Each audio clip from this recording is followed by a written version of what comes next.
Hi hello నమస్తే welcome to whistle. ఇవాల్టి మన అతిథి టీడీపీ రాష్ట్ర అధికార ప్రతినిధి సయ్యద్ రఫీ గారు. మాట్లాడదాం. నమస్తే సార్. నమస్తే సార్. రీసెంట్గా కొన్ని రోజుల క్రితం అచ్చెన్నాయుడు గారు ప్రెస్ మీట్ పెట్టి జగన్మోహన్ రెడ్డి గారికి సంబంధించి కొన్ని వ్యాఖ్యలు అయితే చేశారు. ఏదైతే రాజశేఖర్ రెడ్డి గారు మరణించినప్పుడు అప్పట్లోనే బొత్స సత్యనారాయణ గారు కొన్ని అనుమానాలు వ్యక్తం చేశారు వైఎస్ రాజశేఖర్ రెడ్డి గారి మరణానికి సంబంధించి అని కూడా ఆయన గుర్తు చేశారు.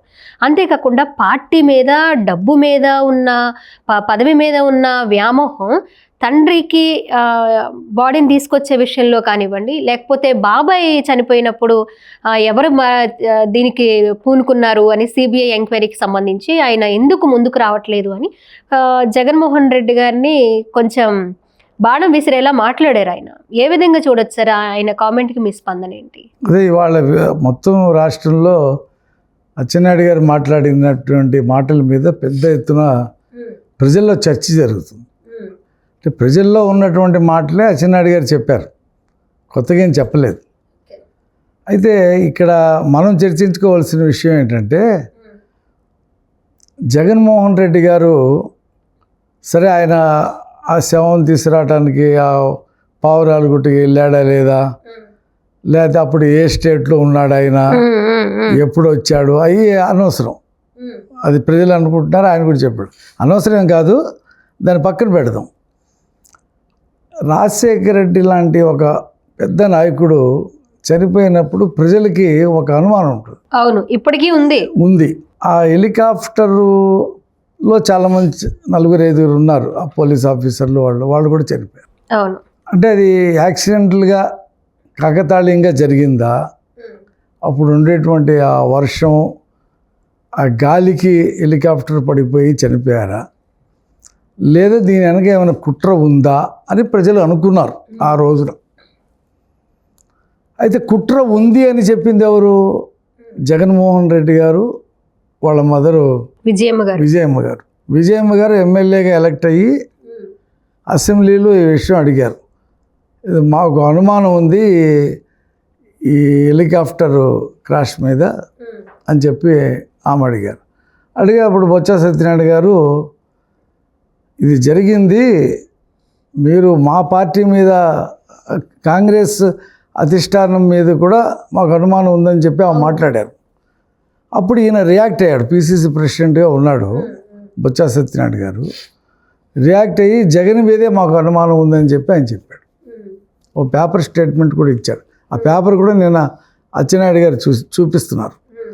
అప్పుడు మేము చూసాం కూడా జరిగినప్పుడు 2000.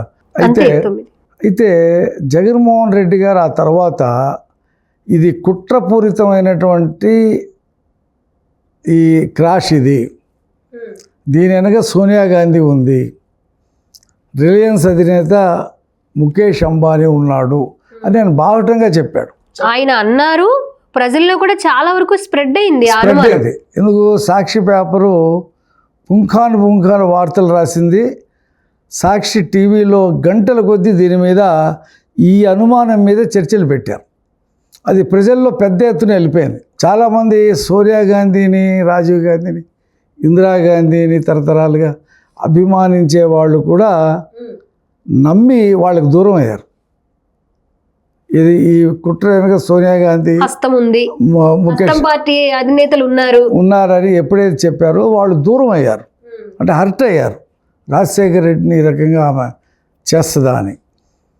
అయితే ఈయన ఏం చేశాడు, అంబానీ పెట్రోల్ బంకులు ఉన్నాయి, కొన్ని మాల్స్ ఉన్నాయి, ఈ అవుట్లెట్లు అన్నిటి మీద కూడా దాడి చేయించాడు. అది వార్తలు కూడా సాక్షిలో ఆ ఫోటోలతో పాటు వేశారు. ఆ అనుమానాలకి బలం చేకూర్చాలంటే దాడులు జరగాలి కదా, చేశాడు. సరే, మనం అనుకో అప్పుడు కాంగ్రెస్ పార్టీ అధికారంలో ఉంది, వీళ్ళు చేసినటువంటి ఆరోపణ మీద వాళ్ళు స్పందించలేదని, ఏదైనా ఎంక్వైరీ చేయటం కానీ అలాంటిది ఏమీ చేయలేదని ప్రజలు అనుకున్నారు. నేను కూడా అనుకున్నా. యాక్చువల్గా ఒక ముఖ్యమంత్రి మరణం వెనక, యాక్సిడెంట్ వెనక అనుమానాలు ఉన్నాయని ఆ కుటుంబ సభ్యులు చెప్పిన తర్వాత కేంద్ర ప్రభుత్వం స్పందించి ఒక ఎంక్వైరీ చేస్తే వాళ్ళకి, ప్రజలకి ఒక అనుమానాలు తీరుతాయి. ఆ పని అప్పుడు జరగల. అయితే ఆయన డిమాండ్ చేయలేదు. ఇక్కడ జగన్మోహన్ రెడ్డి గారు దాడులు చేశాడు, ఆరోపణలు చేశాడు తప్పితే కేంద్ర ప్రభుత్వాన్ని డిమాండ్ చేయాలి. దీని మీద సిబిఐ ఎంక్వైరీ ఏమని చెప్పి డిమాండ్ చేయాలి. రాష్ట్ర ప్రభుత్వం రోసయ్య గారి దగ్గర ఉంది. పోనీ రాష్ట్ర ప్రభుత్వానైనా మీరు ఎంక్వైరీ చేయండి అని విజయమ్మ గారు కూడా చెప్పాల. ఆ తర్వాత ఆయన ఓదార్పు యాత్రలు, వైఎస్ఆర్ కాంగ్రెస్ పార్టీ పెట్టటాలు, రాష్ట్రం విడిపోవటాలు ఇవన్నీ జరిగి రాజశేఖర రెడ్డి మరణం అనే అంశం వెనక్కి వెళ్ళిపోయింది. సరే, మేమంతా ఏమనుకున్నామంటే ఈయన ముఖ్యమంత్రి అయ్యాడు, ముఖ్యమంత్రి అయిన తర్వాత ఖచ్చితంగా ఎంక్వైరీ చేస్తాడనుకున్నాం. అంతే కదా, ఆయన సిఐడి చేత ఎంక్వైరీ చేయొచ్చు కదా. ఆ రోజు ఆరోపణలు చేశాడుగా, ప్రజలు కూడా అలా అనుకున్నారు. అప్పుడు కాంగ్రెస్ లేదు, ఈయన ముఖ్యమంత్రి అయినప్పుడు కాంగ్రెస్ లేదు. మరి కాంగ్రెస్ మీద, సోనియా గాంధీ మీద ఆరోపణలు చేసిన వాళ్ళు కాంగ్రెస్ ప్రభుత్వం లేనప్పుడు బీజేపీ మోడీ గారి ప్రభుత్వం వచ్చింది. మీరు చాలా సన్నిహితంగా ఉన్నారు కదా. నా తండ్రి మరణం మీద మీరు సిబిఐ ఎంక్వైరీ చేయమని చెప్పి ఈయన ఎప్పుడు అడగల. అప్పుడు అసెంబ్లీలో విజయమ్మ గారు మాట్లాడిన తర్వాత బొత్స సత్యనారాయణ గారు జగన్ గారి మీదే మాకు అనుమానాలు ఉన్నాయని ఎలా అయితే మాట్లాడారు, ఇప్పుడు మీరు అచ్చెన్నాయుడు గారు మాట్లాడిన తర్వాత మళ్ళీ జగన్మోహన్ రెడ్డి గారి మీదే అనుమానం ఉందని చెప్తున్న సందర్భం అనుకోవచ్చా? నేను ఎందుకు చెప్తున్నానంటే ప్రజల్లో అనుమానాలు పెరుగుతున్నాయి. నేను అచ్చెన్నాయుడు గారు చెప్పారు, చాలా టీవీల్లో చర్చలు జరిగినాయి. నేను జగన్మోహన్ రెడ్డి గారిని ఏమడుగుతున్నానంటే డిమాండ్ చేస్తున్నా, మీరు ఇప్పుడు సిబిఐ ఎంక్వైరీ చేయమని మోడీ గారి ప్రభుత్వాన్ని కానీ కేంద్ర ప్రభుత్వాన్ని కానీ, లేదా సిఐడి ఎంక్వైరీ చేయమని చెప్పి చంద్రబాబు నాయుడు గారిని డిమాండ్ చేయండి. ఇప్పుడు ఎలాగో అచ్చెన్నాయుడు గారు చెప్పటం, బొత్స సత్యనారాయణ గారు ఆయన కన్నీళ్లు పెట్టుకోవటం, మీడియాలో ఇదంతా చర్చ జరగటం, ఇదంతా మీకు నష్టం. మీరు ఆరోపణలు చేశారు కదా, అప్పుడు ఆరోపణలు చేసి చాలా పెద్ద ఎత్తున మీరు ప్రజల్లోకి తీసుకుని వెళ్ళారు కదా. మీరు ముఖ్యమంత్రిగా చేయలేదు, ముఖ్యమంత్రిగా కేంద్ర ప్రభుత్వం చేత డిమాండ్ చేయలేదు. ఇప్పుడు చేయండి. ఇప్పుడు అచ్చెన్నాయుడు గారు ఇంకా కొంతమంది మాట్లాడుతున్నారు కదా, మీరు ఇప్పుడు ఎందుకు చేయరు? ఇప్పుడు ఎంక్వైరీ చేయమని చెప్పి అడగొచ్చు కదా. ఇప్పుడు ఆయన ఏమన్నాడంటే అచ్చెన్నాయుడు గారు రాజశేఖర రెడ్డి మరణం కానీ, వివేకానంద రెడ్డి హత్య కానీ మొదటి లబ్ధిదారుడు జగన్మోహన్ రెడ్డి అన్నాడు ఆయన. బొత్స సత్యనారాయణ గారు, అచ్చెన్నాయుడు గారు ఓకే, మొదటి బెనిఫిషియరు జగన్మోహన్ రెడ్డి అన్నాడు. కాబట్టి మీరు డిమాండ్ చేయండి అంటున్నాం. ఇప్పుడు చంద్రబాబు నాయుడు గారు లేకపోతే కేంద్ర ప్రభుత్వం ఇప్పుడు ఎంక్వైరీ చేసింది అనుకోండి, ఏం చెప్తారు? మా మీద కక్ష సాధింపు కోసం మమ్మల్ని ఏదో ఇబ్బంది పెడతానికి వాళ్ళు ఎంక్వైరీ చేస్తున్నారు అంటారు. మీరు డిమాండ్ చేయండి. ఇప్పుడు ఇదంతా మాట్లాడాల్సింది ఇప్పుడు ఏ విధమైన అయితే ప్రెస్ మీట్ పెట్టి అచ్చెన్నాయుడు గారు మాట్లాడారు, అదే జగన్మోహన్ రెడ్డి గారు అధికారంలో ఉన్నప్పుడు ఇలాగే మాట్లాడితే అప్పుడు వేయాల్సింది కదా. అప్పుడు డిమాండ్ చేశారు కాబట్టి సిఐడికి ఆదేశించే వాళ్ళే, సిబిఐ ఎంక్వైరీ వేయించే వాళ్ళేమో కదా. ఎవరో జగన్మోహన్ రెడ్డి గారు. అసలు ఆయన డిమాండ్ ఎవరో చేయటం ఎందుకు? ఆయనే రిలయన్స్ అధినేత పేరు, వాళ్ళ సంస్థల మీద దాడులు సోనియా గాంధీ చేయించిందని చెప్పి బాహటంగా చెప్పి అసెంబ్లీలో కూడా ఆరోపణ చేసిన తర్వాత మీరు అధికారం వచ్చేదా మీరు చేయాలి కదా. అదే సార్, అధికారంలో ఉన్నప్పుడే చేయింది, ఇప్పుడు అధికారం కోల్పోయిన తర్వాత ఏం చేస్తారని డిమాండ్ చేస్తున్నారు మీరు. ఇప్పుడు జగన్మోహన్ రెడ్డి గారి మీద నీడలో వ్యాపించినాయి కదా. నిన్న అచ్చెన్నాయుడు గారు స్టేట్మెంట్తో ప్రజలందరూ కూడా క్వశ్చన్ మార్క్ వేసుకుంటున్నారు. ఏంటి దీని మీద ఎందుకు జగన్మోహన్ రెడ్డి ఆ విషయాన్ని పక్కన పెట్టాడు? పెట్టడమే కాదు, అంబానీని రెడ్ కార్పెట్ పరిచి తాడేపల్లిలో ముఖేష్ అంబానీని పిలిచి బ్రహ్మాండమైనటువంటి విందు భోజనం పెట్టి అతను చెప్పిన పరిమళత్వానికి రాజ్యసభ టికెట్ ఇచ్చాడు. అసలు అది మొత్తం ఎవరు జీర్ణించుకోలేకపోయారు. ఇప్పుడు మనకెవరికి తెలియదండి, నువ్వే కదా చెప్పావు ముఖేష్ అంబానీ హస్తం ఉంది దీంట్లోని. మరి అదే ముఖేష్ అంబానీ మనిషికి రాజ్యసభ ఎలాగిచ్చావు నువ్వు? ఇది చాలా ప్రశ్నలకు దారి తీసింది. ప్రజలు అప్పుడు అనుకున్నారు సార్, మీరు అనుకున్నట్లుగానే అధికారంలోకి జగన్మోహన్ రెడ్డి రాగానే ముందే ఎంక్వైరీ వేయించేది అతని తండ్రి మరణంకి సంబంధించి అనుకున్నారు. అది అలాగే కంటిన్యూ అవుతుంది. మరి అది ఎందుకు ఆయన అధికారం ఉండి కూడా చేయలేకపోయారు అనేది ఆయనే ఆలోచించుకోవాలి. ఇప్పుడు నేనేమంటున్నానంటే అచ్చెన్నాయుడు గారు ఆరోపణలు చేసిన బొత్స సత్యనారాయణ గారు వెక్కి వెక్కి ఏడిచి కన్నీళ్లు పెట్టుకున్న ఇదంతా కూడా ప్రజలు చాలా అనుమానాల్లో ఉన్నారు. మీరు క్రియేట్ చేసినటువంటి ఆ ఆరోపణలు, అనుమానాలు, అసలు ఇదేంటిది, దీని వెనక ఎవరు ఉన్నారు, మిస్టరీ ఉంది దీని వెనక. ఇది ఛేదించమని మీరు అడిగితే మీ చిత్తశుద్ధి బయటపడుతుంది అంటున్నా నేను. మీరు చేయలేకపోయారు. చంద్రబాబు నాయుడు గారిని చేయమని డిమాండ్ చేయండి. మీరు ఇప్పుడు ఏబిఎన్ మీద వాటి మీద ఓ చిన్న మాటకే మీరు పెద్ద ఎత్తున ఆందోళన చేశారుగా, 2-3 రోజులు కేసులు కూడా పెట్టారుగా. ఇప్పుడు ఆ డైవర్షన్ కోసమే కొత్త విషయాన్ని అచ్చెన్నాయుడు గారు తీసుకొచ్చారని కూడా ప్రజల్లో ఉంది కొంతవరకు. కొత్త విషయం కాదు, పాత విషయాన్ని అంటే ఎవరు గత సార్, కొత్త విషయం ఏం జరుగుతుందో దాని గురించి ఎక్కువ డిస్కస్ చేసుకుంటూ ఉంటారు ఎవరైనా సరే. కానీ ఇప్పుడు ఆ టాపిక్ రాకుండా కొత్తగా తెర మీదకి తీసుకొచ్చింది ఈ టాపిక్ మర్చిపోవడానికి, జనంలో కొంచెం కొత్త విషయాన్ని తీసుకురావడానికి. అంతేకాకుండా వైసీపీ వాళ్ళు అనుకునేది ఏంటంటే రాష్ట్రంలో చాలామంది మావిగన్ అని అంటూ ఉన్నారు, ఆ మాటని తప్పించడానికే కొత్తగా వైసీపీ మీద బురద చల్లడానికి, జగన్మోహన్ రెడ్డి గారి మీద బురద చల్లడానికి కూటమి కానివ్వండి, టీడీపీ వాళ్ళు కానివ్వండి కొత్త విషయాన్ని తీసుకొచ్చారు అని కూడా మాట్లాడుతూ ఉన్నారు. దాన్ని ఎలా చూడాలంటారు? మావిగన్ అని నవ్వుకుంటున్నారు. అది ఆ విషయాన్ని పక్కన పెట్టించేది మావిగన్ అసలు ఎక్కడుంది, ఎక్కడ ప్రతిపాదన ఎక్కడ ఉంది, దానికి అసలు అథెంటిక్గా ఏ ఫోరంలో చెప్పాడు ఆయన? ఓ ప్రెస్ మీట్లు చెప్తే రాజధాని కట్టేస్తారా? అది అతనికి బూమరాంగ్ అయ్యి చాలా డిఫెన్స్లో పడిపోయి ఉన్నారు వాళ్ళు. ఇది అచ్చెన్నాయుడు గారు ఎందుకు చెప్పాడంటే ఆయన మనస్తత్వాన్ని ప్రజలకు తెలిపాలని చెప్పాడు ఆయన. ఇప్పుడు ఏబిఎన్ వాళ్ళు చిన్న మాట రాశారండి, ఈ నంది అంటే పందిని చూపించి నంది అంటే నంది అంటాడు, నందిని చూపించి పంది అనమంటే పంది అంటాడు అంటూ ఒక చిన్న మాట మహిళల గురించి చెప్పాడు. తర్వాత అది ప్రింటింగ్లో తీసేశారు. దాని మీద కేసు పెట్టవచ్చు, లేకపోతే ప్రెస్ మీట్ పెట్టి చెప్పచ్చు. కానీ ఇంత పెద్ద గొడవ చేయవలసిన అవసరం లేదు కదా. అవసరం లేదంటారా సార్? ఉందా? వాళ్ళ పత్రికలో ఎన్ని రాశారు అంటే వాళ్ళు రాస్తే మీరు రాస్తారా అనేదే కదా ప్రజల ప్రశ్న. అలాగే చంద్రబాబు నాయుడు గారు వివేకానంద రెడ్డిని హత్య చేశాడని చెప్పి చేతిలో కత్తి పెట్టి ఫ్రంట్ పేజీలో పెద్ద బొమ్మ వేశాడు చంద్రబాబు నాయుడు గారు. సరే అతను వాళ్ళ పేపరు, దానికి ఏం పెద్ద ఇది ఉందని చెప్పి కేసు పెట్టలా. దాని మీద వ్యతిరేకంగా మాలాంటి తెలుగుదేశం కార్యకర్తల నాయకులను వెళ్ళి కొన్ని వందలు రాశారు వాళ్ళు. జగన్మోహన్ రెడ్డిని కూడా ఏదైతే కూటమికి కానివ్వండి, ఎందుకంటే ఇప్పుడు మీడియా ఛానల్స్ ఎలా ఉన్నాయంటే ఏ పార్టీకి అనుకూలమైన పార్టీలు కొన్ని వందల ఛానల్స్ తయారవుతున్నాయి. అది మీకు తెలిసిన విషయం, జగమెరిగిన సత్యం అది. అలాగే జగన్మోహన్ రెడ్డి గారి ఫోటోలు కూడా విచిత్రమైన వేషాలతోటి, ఏఐ వీడియోలతోటి చాలామంది పేపర్స్లో, టీవీల్లో స్లగ్లు, అలాగే థంబ్నెయిల్స్ కూడా పెడుతూ ఉన్నారు. అది పెద్ద విషయం కాదు, ఎందుకంటే ఆరోపణలు రాజకీయాల్లో సహజం. కానీ ఆ పాయింట్ రాయొచ్చా? అది చిన్న మాటేనా? ఆ డైవర్షన్ కోసమే అచ్చెన్నాయుడు గారు అలా మాట్లాడారని అనుకోవచ్చా?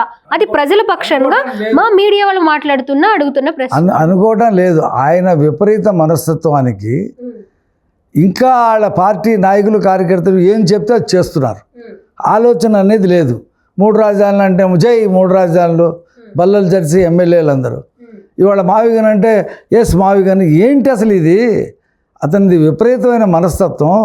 అతనికి నిలకడ లేదు. అతను ఒక రాజకీయ నాయకుడు కాదు. తండ్రి చనిపోవడంతోనే సంతకాలు సేకరణ చేసి శవం రాకుండా చేసినటువంటి వ్యక్తి ఇతను. ఇతని మనస్తత్వాన్ని, ఇతని ప్రవర్తనని ఎండగట్టాలని చెప్పాడు ఆయన. డైవర్షన్ కోసం కాదు, ఇంకా గుడ్డిగా ఫాలో అవుతున్న వాళ్ళు కళ్ళు తెరుస్తారని చెప్పాడు ఆయన. చూపించాలి కదా ఫ్యాక్ట్. ఆ సాక్షి పేపర్లో అమరావతిలో అందరూ వేసిలే ఉన్నారని చెప్పి రాసి చర్చలు పెట్టారు కదా. ఆ రోజు ఏమైనా మా తెలుగుదేశం నాయకులు అమరావతి రైతులు వెళ్ళి సాక్షి పేపర్ మీద దాడి చేశారా? చేయలేదు కదా. ప్రెస్ మీట్లు పెట్టి విమర్శించారు. తర్వాత వాళ్ళు అతన్ని తీసేశారు. ఎవరైతే ఆరోపణ చేసి డిబేట్ చేసి మాట్లాడే కృష్ణరాజు పిలవటం మానేశారు. ఇక్కడ పత్రిక అధిపతిని చిన్న ఏదో మాట రాశాడని అతన్ని బూతులు తిట్టడం, మీరు అతనేదో మహిళలు అన్నాడని చెప్పి ఆయన ఆఫీస్ ముందు వెళ్ళి అసలు చెప్పలేని బూతులు, ఇది సంస్కారమా? మీరు ధర్నా చేయండి, బూతులు తిట్టడం ఏంటి? అదేంటి అసలు? కేసు పెట్టుకోండి, న్యాయస్థానాలకు వెళ్ళండి. మీరు రాసినప్పుడు ఎవరు ఎవరు చేయలేదే. దేశంలో ఎన్నో పత్రికలు ఉన్నాయి కదా, ఎన్నో ఒక్కొక్కసారి తప్పులు దొర్లుతూ ఉంటాయి. దొరికినప్పుడు సరి చేసుకునే రకంగా మీరు ప్రెస్ మీట్ పెట్టి, అంటే ఆ తప్పు దొరికినందుకు రాధాకృష్ణ గారు లేకపోతే ఏదైతే వాయిస్ చదివారో వాళ్ళకి అసలు సంబంధం లేదు. నేను దాన్ని ఏకీభవిస్తాను చదివిన వాళ్ళకి, ఎందుకంటే మేము అదే ప్లేస్ లో ఉన్నాం. మధురవాణిని కూడా తిట్టి మాట్లాడారండి. ఏదైతే ఆ యాజమాన్యం ఉందో క్షమాపణలు చెప్తే సరిపోతుంది అంటారు, మీరు అంతేనా? యాజమాన్యం క్షమాపణలు చెప్పేంత ఏం లేదు దాంట్లో. వాళ్ళు సవరించేశారు అంటున్నారు మీరు. కాదండి, ఏబిఎన్లో మధురవాణి మాట్లాడింది, రెండో రోజు ఆంధ్రజ్యోతి ప్రింటింగ్లో అది లేదు, తీసేశారు. దాన్ని గమనించాలి కదా. ఆ ఏబిఎన్లో వచ్చిన దాని వరకే సరే, తర్వాత మార్చుకున్నాళ్లే, లేదా దాని సవరణ ఇవ్వండి అని చెప్పి అడగటం న్యాయం అది. కానీ ఇదేమి దౌర్జన్యాలండి. మరి నేను అదే అడుగుతున్నా, మరి మీ తండ్రి మరణం మీద నువ్వు ఇంత పెద్ద ఆరోపణలు చేశావు కదా, ముఖేష్ అంబానీ మీద, సోనియా గాంధీ మీద. మరి ఇప్పుడు నువ్వు ముఖ్యమంత్రిగా ఉన్నప్పుడు నువ్వు ఎటువంటి ఎంక్వైరీ ఇలా సిఐడి నీ చేతిలో ఉంది, సిబిఐ కేంద్ర ప్రభుత్వం ఎంతో సఖ్యతగా ఇప్పటికీ కొనసాగుతూ ఉన్నావు. నా తండ్రి మరణం మీద నాకు అనుమానాలు ఉన్నాయి, సోనియా గాంధీ హస్తం ఉంది, ముఖేష్ అంబానీ హస్తం ఉందని చెప్పి నువ్వు సిబిఐ ఎంక్వైరీ ఏమని చెప్పి అమిత్ షాను, మోడీ గారిని అడిగి ఉండవలసింది కదా. అడగలేదు కాబట్టి ఇప్పుడు అడగమంటున్నా నేను. ఇప్పుడు నీ మీద నీళ్ళు వచ్చినాయి కదా, ఏళ్ళు నీ మీద చూపిస్తున్నాయి కదా, కాబట్టి నువ్వు ఇప్పుడు అడుగు. ఎందుకు కేంద్రాన్ని అడగలేదంటారు జగన్మోహన్ రెడ్డి గారు ఇప్పటి వరకు? అది జగన్మోహన్ రెడ్డి చెప్పాలా, ఆయనకి తెలిసిపోయిందా ఎవరు దోషులనా, ఎవరు దోషులు, ఎవరు ఎంక్వైరీ చేస్తే ఎవరికి నష్టం జరుగుద్దో తెలుసుకుని అడగలేదని చెప్పి అనుకుంటున్నాను నేను. చూద్దాం సరే. ఇప్పుడు అచ్చెన్నాయుడు గారు ఏదైతే ప్రెస్ మీట్ పెట్టి మాట్లాడారో కొన్ని అనుమానాలు వ్యక్తం చేశారు. అయిపోయిన విషయాలను మళ్ళీ తీసుకొచ్చి ఇప్పటికైనా సరే కళ్ళు తెరిచి జగన్మోహన్ రెడ్డి గారు సిబిఐ ఎంక్వైరీ వేయించాలని అడిగారు. అలాగే మీరు కూడా అదే డిమాండ్ చేస్తున్నారు, ఒక సలహా కూడా ఇస్తున్నారు, అది మీకు మంచిది కాదు అని చెప్పి. మీరు ఏదైతే ప్రజల్లో కొన్ని అపోహలు ఉన్నాయో వాటికి క్లారిటీ ఇవ్వాల్సిన బాధ్యత మీకు. ఇప్పుడు ఎగ్జాంపుల్కి సుభాష్ చంద్రబోస్ మరణం మీద ఇప్పటికీ బెంగాల్లో పెద్ద ఎత్తున ప్రజలు డిమాండ్ చేస్తుంటారు, ఆయన మరణం, ఆయన ఎక్కడ ఉన్నా, ఆయన శవం ఎక్కడ కాల్చారు, ఎక్కడ భద్రపడి. అలాగే లాల్ బహదూర్ శాస్త్రి మరణం మీద కూడా ఇప్పుడు కూడా పుంకాలుగా వార్తలు వస్తూ ఉంటాయి. కాబట్టి ఒక పెద్ద నాయకులు చనిపోవటం వెనక ఆ మిస్టరీలు వీడకపోతే ఇలాగే ఉంటుంది. రాజశేఖర రెడ్డి మరణం అది మేమందరం అనుకున్నాం, అది యాక్సిడెంట్ అనుకున్నాం. ఆ తుఫాన్లో ఆ చెట్లకు గుద్దుకొని రెక్కలు పడిపోయారని చెప్పి అప్పుడు ప్రభుత్వం ప్రకటించినట్టు నమ్మాము. కాదు ఇది కుట్ర అని చెప్పి జగన్మోహన్ రెడ్డి చెప్పాడు కాబట్టి మాకు అనుమానాలు ఉన్నాయి దీని వెనక ఎవరున్నారని. ఇప్పుడు సుభాష్ చంద్రబోస్ది క్వశ్చన్ మార్కు, లాల్ బహదూర్ శాస్త్రిది క్వశ్చన్ మార్కు. ఇప్పుడు రాజీవ్ గాంధీ మరణం ఉంది, దాని మీద ఎంక్వైరీ చేశారు. ఎంక్వైరీ చేస్తే ధాను అమ్మాయి పేల్చుకొని కదా చంపేసింది. ఎల్టీటీ వాళ్ళు ఏమనుకున్నారు, మళ్ళీ రాజీవ్ గాంధీ కనుక ప్రధానమంత్రి అయితే ఈ ఎన్నికల్లో మనకు పుట్టగతులు ఉండవు, ఇప్పటికే కొన్ని వందల వేల మంది సైన్యాన్ని శ్రీలంక పంపించి దాడులు చేస్తున్నాడు మా మీద, మనకు బ్రతుకు తెరువు ఉండదని చెప్పి మేము కాల్చామని చెప్పి వాళ్ళు చెప్పారు. చాలామంది జైళ్ళలో దొరికిన వాళ్ళు, ఆ కెమెరాల్లో దొరికిన వాళ్ళు. ఆ మిస్టరీ వీడిపోయింది, అదే నేనేమంటానంటే ఇలా పెద్ద నాయకులు చనిపోవటం వెనక ప్రజలకు ఉన్నటువంటి అనుమానాలు కానీ వాస్తవాల్ని ఎంక్వైరీ ద్వారా తెలుసుకోవాలి. ఒక ఎంక్వైరీ ఎందుకు అడగలేదు జగన్మోహన్ రెడ్డి? రాజశేఖర రెడ్డి మరణం వెనక కుట్ర ఉందని ఆయన చెప్పాడు కాబట్టి ఆ కుట్రను ఛేదించే బాధ్యత, డిమాండ్ చేసే హక్కు జగన్మోహన్ రెడ్డికి ఉందంటున్నాను నేను. ఇప్పుడు అదే తెలుగుదేశం కూటమి ప్రభుత్వమే ఎంక్వైరీ చేసిందనుకోండి, చూసారా వాళ్ళు దీన్ని ఇష్యూ చేస్తున్నారని చెప్పి వాళ్ళు మాట్లాడతారు. నువ్వు డిమాండ్ చేసావనుకో బాధ్యతగా, ప్రభుత్వం ఎంక్వైరీ చేసిందనుకో, సిఐడియో లేకపోతే సిబిఐయో లేకపోతే ఎన్ఐయో ఏదో ఒకటి అడుగు, జరుగుద్ది కదా. కోడిగత్తిలో నాకు సిబిఐ మీద నమ్మకం లేదు, రాష్ట్ర పోలీసుల మీద నమ్మకం లేదు అని ఎన్ఐని అడిగావు కదా, ఆ ఎంక్వైరీ జరిగింది కదా. రిపోర్ట్లు ఇంకా అతను జైలు నుంచి మనం బయటకు వచ్చేటకుండా మాట్లాడే స్వేచ్ఛ లేకుండా ఇంట్లో పడి ఉన్నాడు అతను, ఎవరు కోడిగత్తి సీను. కాబట్టి నువ్వు ఖచ్చితంగా ప్రజల మనసులో ఒక అనుమానాన్ని నాటావు కాబట్టి నువ్వు నువ్వు అధికారం ఉన్నప్పుడే చేయాలి, చేయకుండా వాళ్ళతో చేతులు కలిపావు ముఖేష్ అంబానీతో. ఇప్పుడు మళ్ళీ అది అచ్చెన్నాయుడు గారు ఎందుకు చెప్పారో ఏంటో చెప్పారు, చర్చ అయితే జరుగుతుంది. బొత్స సత్యనారాయణ గారు దాని కౌంటర్ ఇవ్వలేదు. నువ్వు మరి డిమాండ్ చేస్తే బెటర్ అని చెప్పి నేను నీకే బెటర్ అని చెప్పి అంటున్నాను. నేను విజయమ్మ గారైనా డిమాండ్ చేయవచ్చు, అసెంబ్లీలో ఆమె అడిగింది కాబట్టి. అదే సార్, అచ్చెన్నాయుడు గారు, మీరు, అలాగే విజయమ్మ గారు, చాలా మంది రాష్ట్ర ప్రజల అనుమానాలు కూడా తీరే విధంగా ఇప్పటికైనా సరే జగన్మోహన్ రెడ్డి గారు ఆ విధంగా ఏమైనా సిబిఐ ఎంక్వైరీ వేయిస్తారేమో మనము వెయిట్ చేద్దాం, కోరుకుందాం కూడా. ఎందుకంటే రాజశేఖర్ రెడ్డి గారు అంటే చాలా మందికి పార్టీలకు అతీతంగా రాజకీయ నాయకులతో పాటు లక్షల మంది, కోట్ల మంది ప్రజల అభిమానాన్ని చూరుకున్న ఒక దేవుళ్ళ పూజిస్తూ ఉంటారు. ఆయన మరణం వెనుక ఏదో కుట్ర ఉంది అంటే నిజ నిజాలు బయటికి రావాలి అని అందరూ కోరుకుంటున్నారు. సో ఆ విధంగా ఏమైనా ఇప్పటికైనా ఒక చొరవ తీసుకుంటారేమో జగన్మోహన్ రెడ్డి గారు, చూద్దాం. Thank you so much sir.